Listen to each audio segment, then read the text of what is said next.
Olá, seja muito bem-vindo ao Análise Direta. Eu sou Tabata Potti e esse é o programa de entrevistas do canal Hit Notícias. No programa de hoje, nós vamos falar sobre a importância do diálogo sobre a saúde mental, a importância do diálogo sobre a saúde mental. Fique com a gente, o Análise Direta está começando.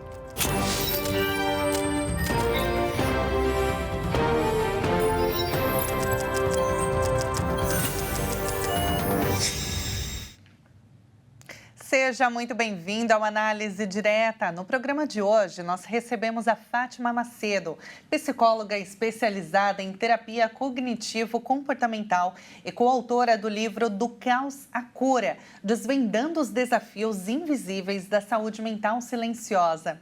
Fátima, seja muito bem-vinda, é um prazer te receber. Obrigada, Tabata. É um prazer, uma alegria estar aqui com vocês, compartilhando de um tema tão importante com a tua audiência. Com certeza, muito importante.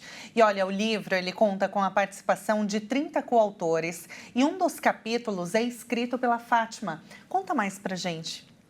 Essa foi uma obra muito interessante, porque ela traz pessoas de lugares diversos, né, do país, de profissões diversas e pessoas que são ligadas à saúde mental, que trabalham diretamente com isso, mas também tem autores que têm histórias pessoais, que vêm trazer a sua história tanto de adoecimento quanto de superação em relação a essa questão.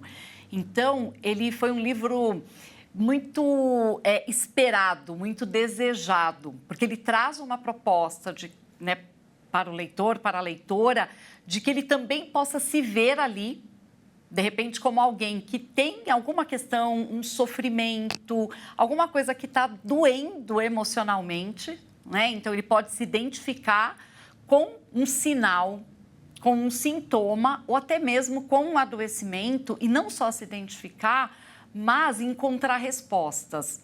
Então, são relatos, é isso mesmo, são relatos. Não é um livro, digamos assim, paradidático ou algo do tipo? Não, são relatos, mas ao mesmo tempo, né? É essa mistura que torna ele muito interessante. São relatos de histórias pessoais, mas também traz profissionais que trabalham com a temática. Então, ele traz os dois lados, tanto relato, né, de quem esteve ali num lugar de um paciente, de quem precisou de ajuda, de quem teve que buscar ajuda, como também profissionais que ofertam essa ajuda, que têm ali métodos, ferramentas, propostas para poder levar, então, tratamento, para poder levar uma solução. E o seu capítulo, ele fala exatamente sobre o quê? Tá. O meu capítulo, ele é sobre saúde mental no trabalho, tá? Eu atuo com isso tem 20 anos.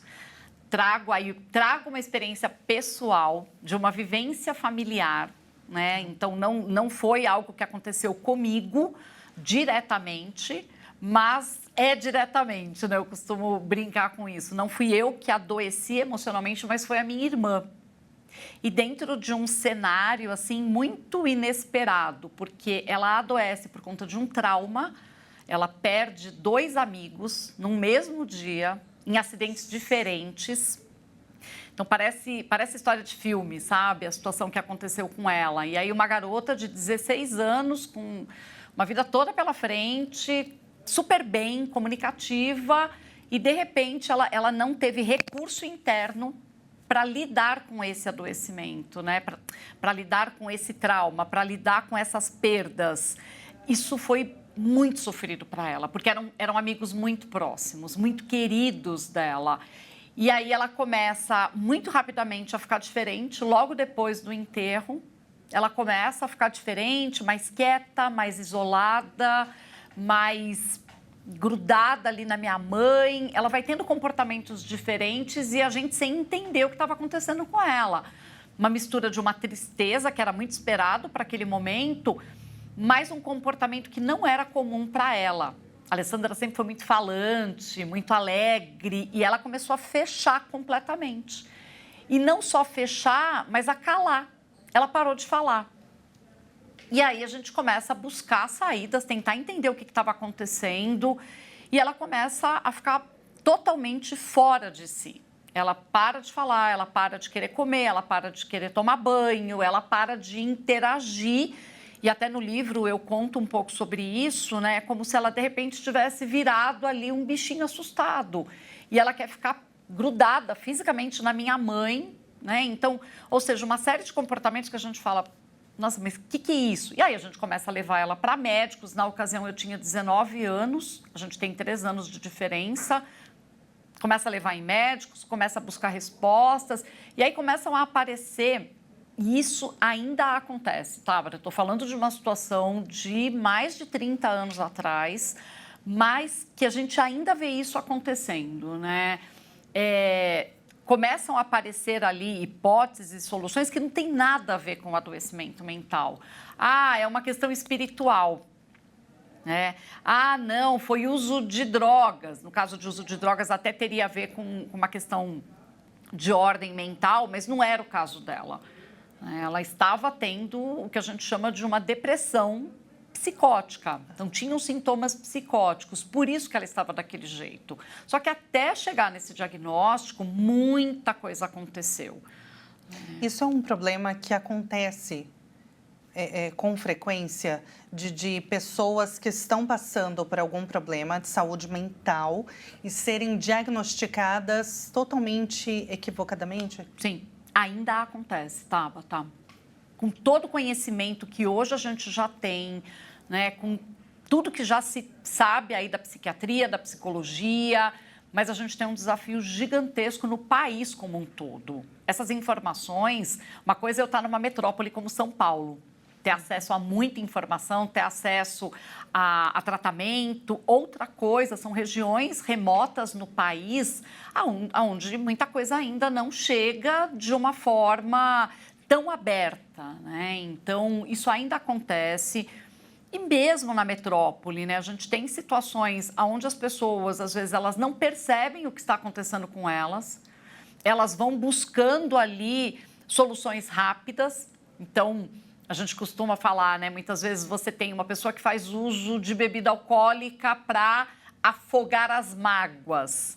Tem ali uma tristeza importante que pode ser um sintoma de uma depressão, mas a pessoa está buscando uma outra forma de lidar com aquilo. As compulsões, os jogos de azar, que é um tema muito forte agora que tem ocorrido. Ou a pessoa, ela vai escondendo o que está acontecendo com ela, Tabata? Ela vai driblando, né, esses sinais, esses sintomas, só que isso vai piorando. Quando você não cuida e vai te esgotando os recursos internos para lidar com aquela situação, com aquela tristeza, com aquele problema, isso vai se agravando e pode sim vir aí a um quadro mais grave. A partir desse episódio com a sua irmã, isso que te impulsionou a estudar psicologia? Foi.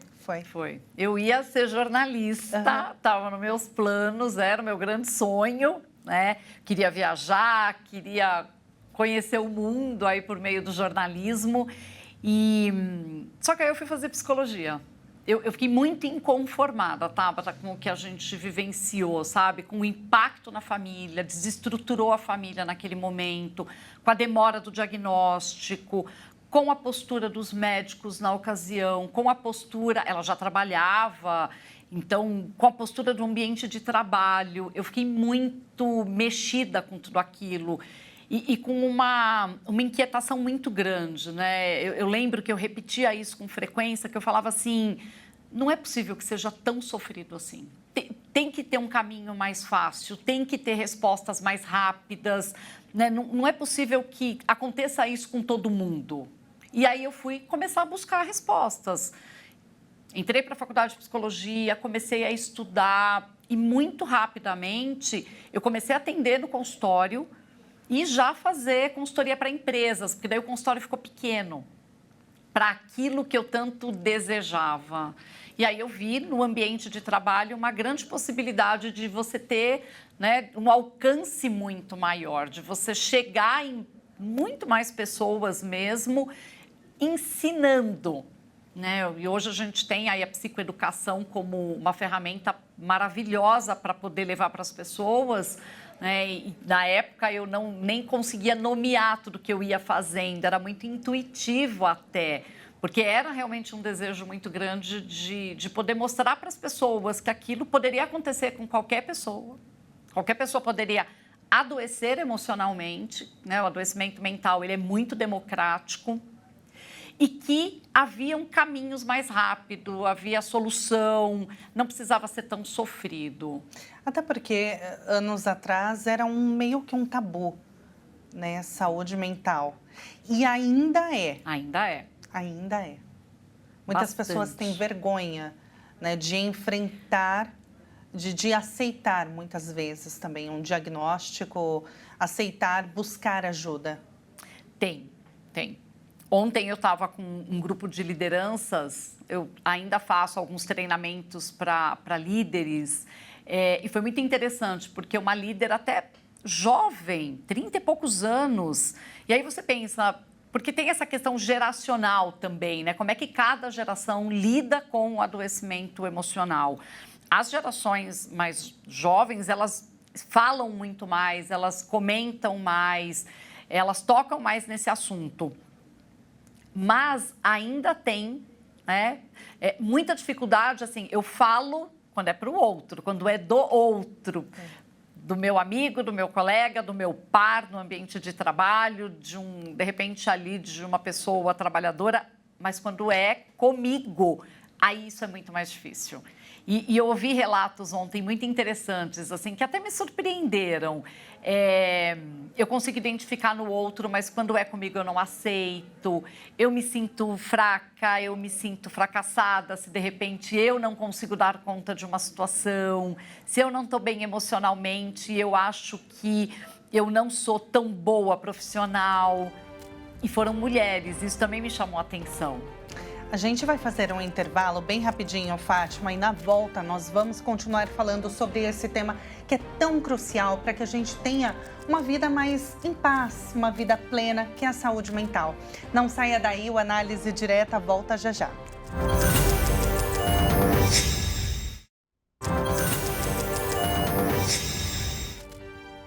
O Análise Direta está de volta e a nossa convidada de hoje, eu te lembro, é a psicóloga Fátima Macedo, é especializada em terapia cognitivo-comportamental e coautora do livro Do Caos à Cura, que está aqui ao nosso lado. Ela escreveu um capítulo, né, especificamente sobre a saúde mental no trabalho, que é a especialização dela. Fátima, você contou, né, sobre essa experiência com a sua irmã, né, o quanto foi difícil o processo de diagnóstico até o tratamento.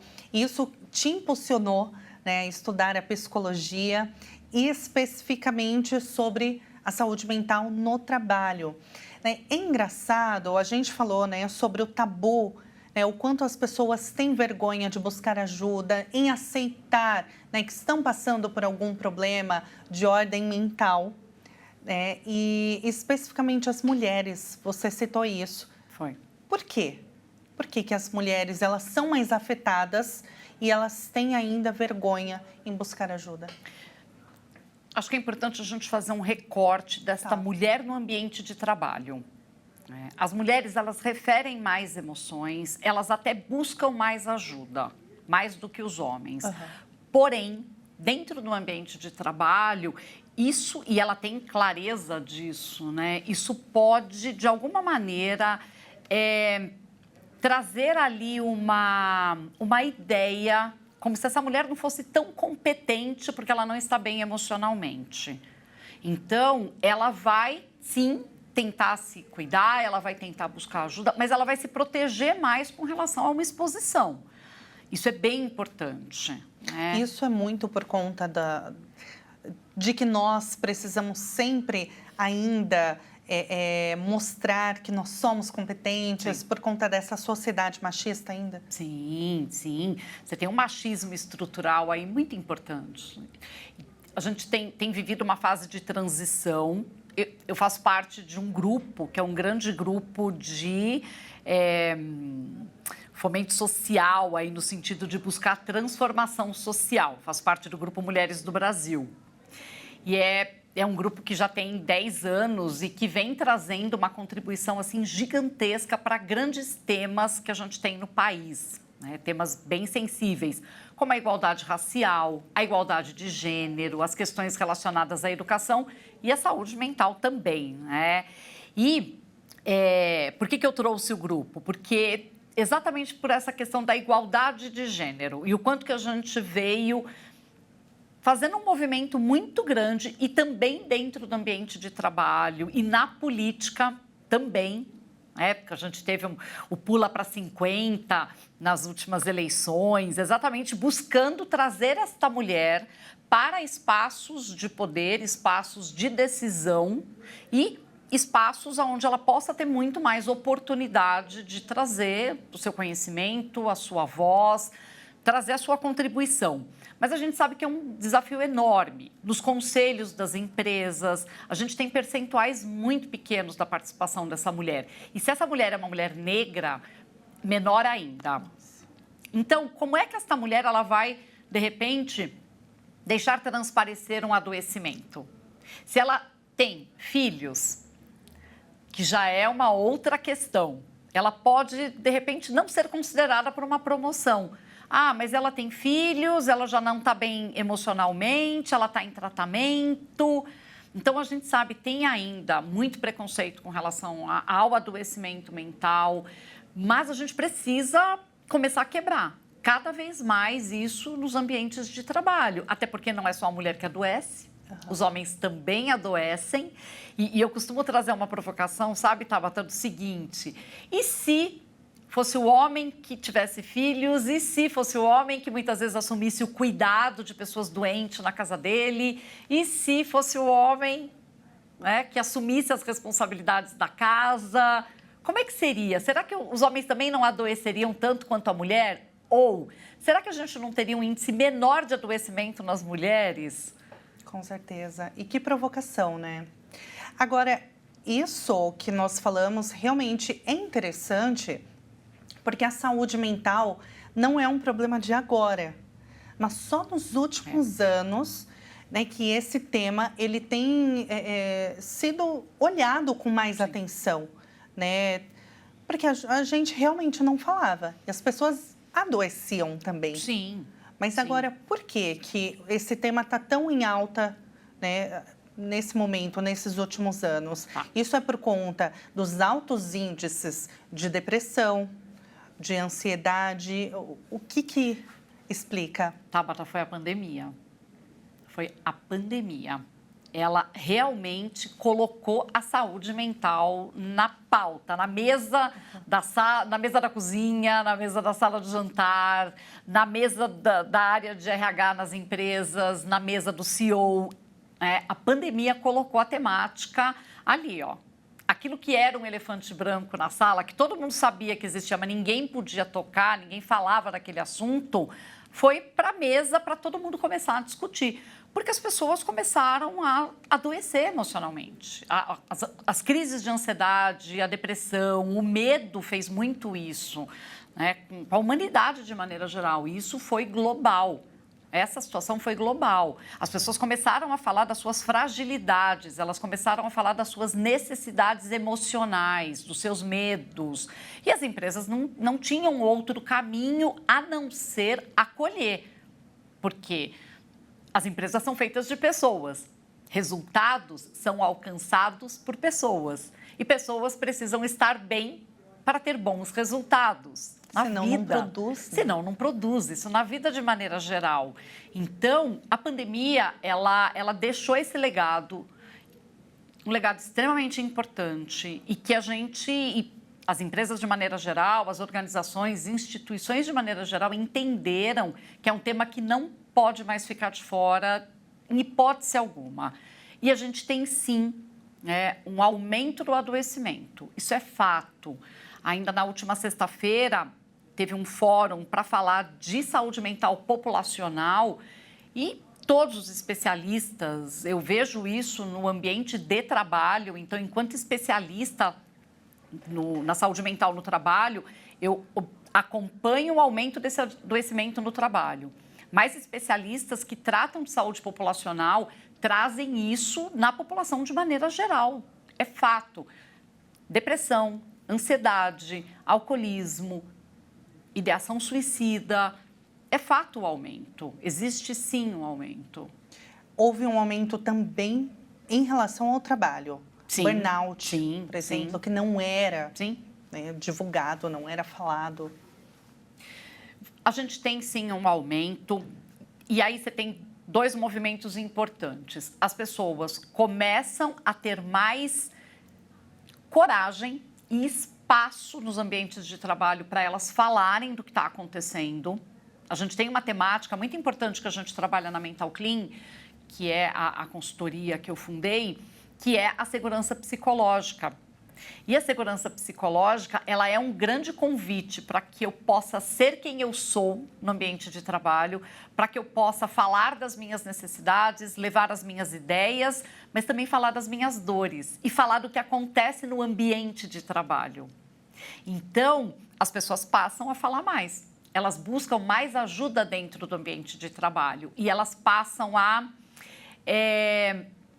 trazer à tona. Elas começam a trazer mais à tona um ambiente que é tóxico, um gestor que é tóxico, uma carga excessiva de trabalho, porque o burnout, ele nada mais é, acho que eu posso falar desse jeito, ele nada mais é do que o fim da linha de um estresse no trabalho, um estresse ocupacional que foi se tornando cada vez mais intenso, né, e duradouro. E foi não começou do nada, né? Não, é um processo e que foi mal gerenciado. É isso. Isso é o burnout, né? O resultado desse estresse ocupacional que foi mal gerenciado. Agora, o adoecimento, um problema de saúde mental, em alguma área da nossa vida, isso impacta em todo o resto? Impacta. Eu tenho... carrego uma certeza, né? Eu levo uma bandeira muito forte de que saúde mental ela é carro-chefe de uma vida com mais qualidade. Se você não está bem emocionalmente, isso vai impactando nas diversas áreas da sua vida. Isso impacta nos relacionamentos, dentro da sua casa, fora, né? Como sabe aquela pedrinha que você joga na água, né? Que vai fazendo os anéis, eles vão abrindo. Isso serve tanto para quando a gente está muito bem, que a gente irradia esse bem-estar e isso traz, né, resultados para a nossa vida, mas também quando a gente está mal, está adoecido, vai adoecendo. Impacta nos relacionamentos, impacta na sua vida financeira, impacta na sua saúde física, porque o corpo, né, ele vai somatizando. Então, é aquela dor de cabeça, é a dor de estômago, é aquele mal-estar, é a dor no corpo, que muitas vezes está associada a uma questão emocional. O estresse, ele é um grande matador silencioso. Dá para prevenir? Muito, muito. Isso é outra bandeira que eu carrego. Porque diante, né, você até mencionou, a nossa vida é tão corrida, principalmente nas grandes metrópoles, né, como São Paulo, é tão corrida que muitas vezes a gente fica aquele limbo, né? Meu Deus, Sim. Como que eu vou dar conta? É trabalho, é casa, quem tem família, como? A cabeça parece que uma hora vai explodir. Não. Você sabe que o como foi exatamente o que fez a gente desenvolver uma metodologia chamada 5 Comos para as lideranças. De tanto que a gente ouvia, né, nos nossos treinamentos, no começo a gente levava algo até mais técnico, e aí eles ficavam, tá bom, mas como? Como que eu vou identificar? Como que eu vou ajudar a prevenir? Como que eu vou conversar com essa pessoa? E o como, ele é a grande questão. E ele é mais simples do que a gente imagina. Por quê? A logo da Mental Clean, ela conta muito sobre isso, né? A gente tem um grande tripé de sustentação do ser humano. Corpo, mente e alma. Eu preciso cuidar destas 3 pontas, e aí cada uma delas abre várias caixinhas. Então, isso tem que estar na minha vida comum, no meu dia a dia, Tabata.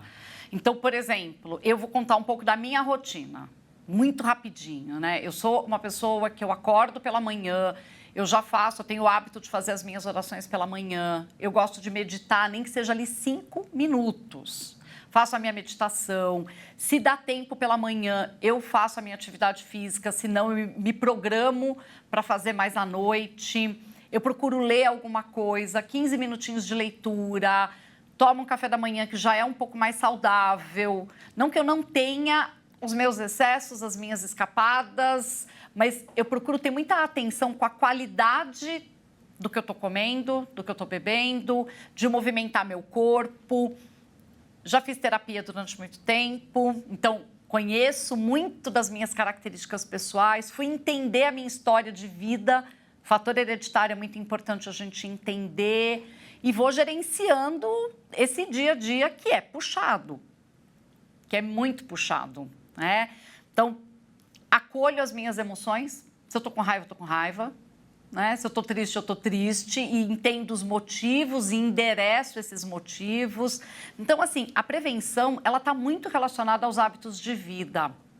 Atividade física, boa alimentação, hidratar o corpo, cuidar da saúde cerebral, dormir bem, sair de relacionamentos tóxicos, ter atenção com os gastos. Ela está relacionada a esse processo e é no dia a dia. É encaixar você na agenda. É a Tabata estar na agenda, na sua agenda, não na agenda dos outros. Priorizar, né? É isso. Nos priorizar. É isso.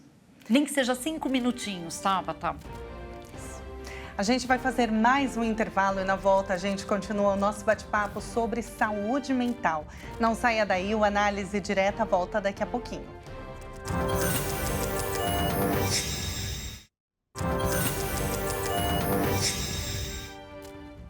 O Análise Direta está de volta e o tema de hoje é saúde mental. Como dialogar sobre saúde mental? Em casa, no trabalho, principalmente, a gente tem visto os números de adoecimento, não só no Brasil, mas no mundo todo. E a gente precisa falar sobre esse assunto. É por isso que a minha convidada de hoje é a psicóloga Fátima Macedo, especializada em terapia cognitivo-comportamental e coautora do livro Do Caos à Cura, desvendando os desafios invisíveis da saúde mental silenciosa. Saúde mental silenciosa. Por que esse termo? Tem a ver com o fato de que muitas vezes as pessoas não falam das suas dores. Né? Elas recolhem as suas dores, exatamente como a gente estava conversando agora há pouco, né? Pelos medos, por várias questões. Tá? Tem a ver muitas vezes porque quem está ao meu lado não percebe está acontecendo comigo. Pode ignorar também. Essa pessoa pode perceber, mas não saber o que fazer a respeito. Tem medo de falar alguma coisa. Ou até pode realmente não querer se envolver. Né? E é uma provocação. O título do livro, Tabata, ele é uma grande provocação para a gente sair deste lugar de silêncio. Ele é um convite, é uma provocação e um convite para que as pessoas saiam de um lugar de silêncio, que eu sinto que vem acontecendo, mas a gente precisa avançar nisso. A passos largos, né, ainda. Exato, para que as pessoas, elas ainda chegam muito adoecidas, tá? Quando elas procuram ajuda. E a gente ainda tem o desafio de que as pessoas busquem ajuda mais rápido, não sofram tanto, não adoeçam tanto, porque tem como buscar ajuda mais rápido. É como você falou, né? Muitas pessoas acabam realmente buscando ajuda ou falando quando a situação já está, assim, num nível absurdo. E aí o tratamento, ele é mais longo também, né? Para a pessoa se sentir melhor, ter de volta aquele bem-estar que ela sentia antes do adoecimento, é muito mais demorado. É um processo. Assim como o adoecimento, ele é um processo, ele não se dá de uma hora para outra. Na grandíssima maioria dos casos, o adoecimento ele vai vindo, vai vindo, vai vindo. O tratamento também é um processo. E o tratamento de um transtorno mental, ele pode sim ter que passar por um tratamento psiquiátrico, pelo medicamento. E não é igual antibiótico, anti-inflamatório, não é. Que é pouco tempo, né? Exato. Ele é de mais longo prazo e ele tem uma coisa que a gente tem orientado muito as pessoas. Porque como se fala mais de saúde mental, as pessoas buscam mais, né, se tratar. Mas muitas vezes elas usam da automedicação, o que é um risco gigantesco quando a gente está falando de adoecimento mental. Por quê? Então, a depender da minha história de vida, da minha hereditariedade, se eu começo a tomar um medicamento, um antidepressivo, sem um acompanhamento médico, eu corro o risco daquilo ter um efeito reverso, né? De eu ter ali uma predisposição para uma bipolaridade, para um transtorno bipolar, e eu saio da depressão e vou para a euforia. Então, tem que ter acompanhamento médico. A gente indica que seja um psiquiatra, que tenha acompanhamento de um bom psicólogo, uma psicóloga da tua confiança e que você realmente comece a entender o que está te acontecendo, a entender os sintomas, a entender que adoecimento é aquele e buscar quais são os ferramentais que você pode ter para complementar o seu tratamento. Hoje, não é só o psiquiatra e o psicólogo. Entra tudo aquilo que eu falei que também serve da prevenção, entra na intervenção. Então, é a mesma coisa, a qualidade do sono, a atividade física, os relacionamentos, o trabalho. O trabalho é muito protetivo para a nossa saúde mental. Quando ele não é a causa do adoecimento mental, o trabalho é muito protetivo. Então, é buscar elementos aí de fatores de proteção, tanto para prevenção quanto para intervenção. E qual a importância da rede de apoio? Porque, como você disse, né, a gente falou da questão silenciosa, que tem o paciente, né, que ele vai silenciando e só busca ajuda quando a situação já está no extremo, mas também as pessoas ao redor que silenciam, e aí você comentou, né, tem por medo, por receio de se envolver no problema, e tem também os que não percebem, ou ainda muitas pessoas não sabem como ajudar. Sim. Isso tanto com relação a colegas de trabalho, amigos, com relação também à família. Sim. Não sabe como lidar com aquela situação. Como que a rede de apoio, como que essas pessoas, como que a gente, né? Porque nós não sabemos quem está ao nosso lado, quem está passando por um problema e a qualquer momento podemos estar nessa situação. Como que a gente pode lidar com isso? De uma maneira direta, cuidadosa, amorosa. Todo mundo, né, conhece o que é sofrimento.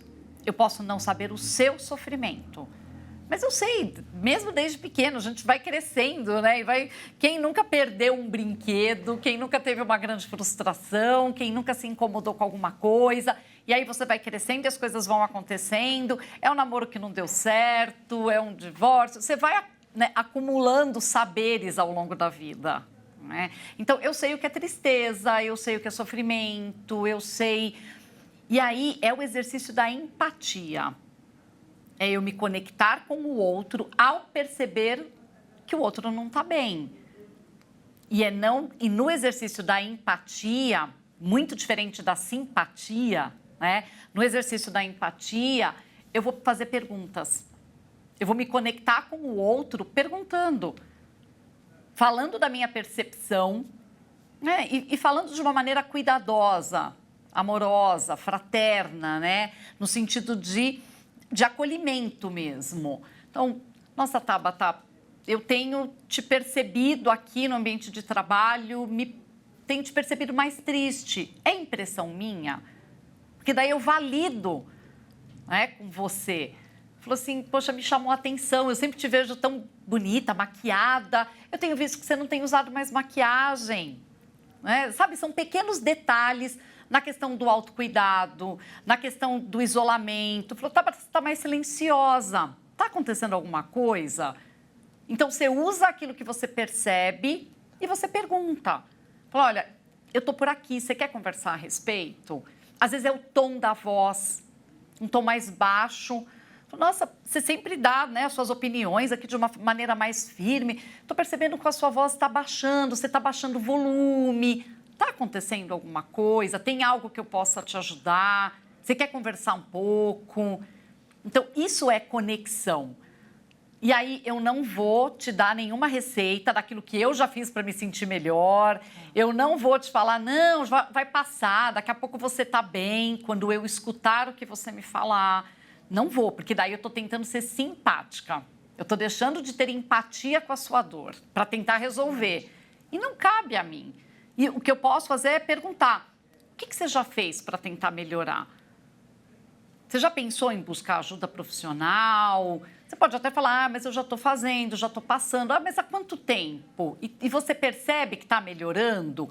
Não vejo. Conversa com o teu profissional, fala para ele, né, para ela, que você não está vendo melhor. É importante você falar o que está acontecendo. Então, você está ali junto com o outro, diante da necessidade do outro e escutando ativamente, né? O que a gente chama de escuta ativa. Você está escutando, conectando, não pensando em levar uma mágica para mudar a vida do outro. E sem julgamento. Total, perfeito, Tábara. Sem crítica, sem julgamento. Ai, Tábara, mas você tem tudo na vida, parece, né? Olha só, você tem um bom trabalho, tá bem, tem saúde, tá reclamando do quê? Nossa, sim. Porque assim, não tem como, né? Eu não tenho como medir a sua dor, nem saber o que está acontecendo dentro de você por aquilo que eu vejo no teu externo. Até porque, Tabata, uma coisa importante, pode ser um problema clínico que está levando a sintomas emocionais. Uma questão hormonal que está impactando em sintomas emocionais, uma arritmia cardíaca que está te trazendo sintomas de ansiedade muito forte. Então, também tem isso, tem que investigar uma questão clínica, ou pode ser uma questão mais existencial, algo que você não sabe explicar, porque pode ser um fator hereditário ali, uma baixa muito grande mesmo dos hormônios do bem-estar. E você mesma se olha e fala, gente, mas eu não teria motivos para estar assim. Mas eu estou. Então, é muito importante a avaliação. Nossa, e como, né? E como tudo está ligado, né? Sim. E muitas vezes a gente não imagina realmente o porquê estamos sentindo tal emoção. E isso é importante, o autoconhecimento, né? Demais, demais. O livro, ele é muito bacana nesse sentido, porque assim, os meus colegas autores, eles trazem muito as suas histórias. E tem diversos, tem desde uma situação de uma depressão pós-parto, até situações de um burnout, situações, por exemplo, de familiares que tiveram um adoecimento importante e que isso teve um impacto muito grande na vida. Né? A minha história, eu sou muito grata à minha história. A gente conversa muito em família sobre tudo isso. A minha irmã, hoje eu estou com 53, ela está aí com 50 anos, ela ainda enfrenta os seus desafios por conta de tudo que ela passou, mas ela tem muita consciência de tudo, muita clareza. E dentro dessa questão, dessa história, que no fim se torna uma história de muito sucesso, né? Eu não vivi esse adoecimento. Mas eu me conecto muito com todas essas pessoas que estão no livro e que compartilham o seu adoecimento, porque eu sei qual é o impacto disso na vida de uma pessoa. E pode acontecer com qualquer um. Exato. Agora, quem quiser adquirir o livro, como que pode fazer, Fátima? Já está na Amazon. Já está na Amazon, né? Super fácil, só digitar lá do caos à cura e adquirir o seu exemplar e depois contar pra gente o que tá achando, né? O livro tá muito bacana. Eu acho que ele traz insights muito preciosos, Tabata? E aí também tem a questão do seu trabalho também, da sua Sim. clínica, né? Que atende empresas. É uma consultoria. Uhum. Eu comecei com uma clínica e hoje já é uma consultoria, né? Eu tenho aí cerca de 140 funcionários trabalhando diretamente comigo lá na Mental Clean e um time de psicólogos, de psiquiatras, né, de outros profissionais que fazem parte da nossa rede. Hoje a gente tem um trabalho que é Latam, a gente atende as maiores empresas desse país hoje, fazendo treinamento com lideranças, atendimento psicológico, psiquiátrico, implantando programas de saúde mental no trabalho. E agora a gente teve, né, a NR1, que é a norma regulamentadora, a norma mãe aí que regulamenta todas as questões de segurança no país, né? E tem 38 normas no país, mas a norma mãe, ela acabou de incluir os fatores de riscos psicossociais na sua redação. Então, as empresas agora, elas têm 9 meses para poder se adaptar a esse processo, elas terão que fazer a avaliação desses riscos psicossociais, elas terão que mapear e fazer a gestão, levar ações de intervenção e prevenção para dentro da empresa. Porque o índice de adoecimento no trabalho foi piorando muito. Muito assédio moral, muita carga de trabalho excessiva, assédio sexual também. Então, tem questões importantes do ambiente de trabalho que a norma, ela faz esse chamamento para as empresas, para elas realmente cuidarem das suas pessoas. Incrível o trabalho de vocês. Agora, quem quiser conhecer mais também o seu trabalho pelas redes sociais, como que pode fazer? Me acha fácil no Instagram, né? E também me acha no LinkedIn. Então, Fátima Macedo, é digitar Fátima Macedo, que nas 2 redes me acha. Eu estou bastante ativa nas redes, tenho levado uma contribuição bem importante aí em termos de conteúdo mesmo, para sensibilizar essa temática no ambiente de trabalho. E tem o site da Mental Clean, que é www.mentalclean.com.br. Perfeito, Fátima. Foi um prazer te ouvir, receber Obrigada. você aqui, conhecer mais também o trabalho pelo livro. Muito obrigada. Eu que te agradeço, uma alegria estar aqui compartilhando este tema e faço votos de que as pessoas entendam a importância do cuidado com a saúde mental no dia a dia. Com certeza, prevenção. Exato. Acima de tudo. Muito obrigada. Obrigada, Tabata. Se você quiser rever este programa, acesse o nosso canal no YouTube, Jornalismo Hit TV. É muito fácil. Muito obrigada pela sua companhia e a gente se encontra no próximo programa. Até mais.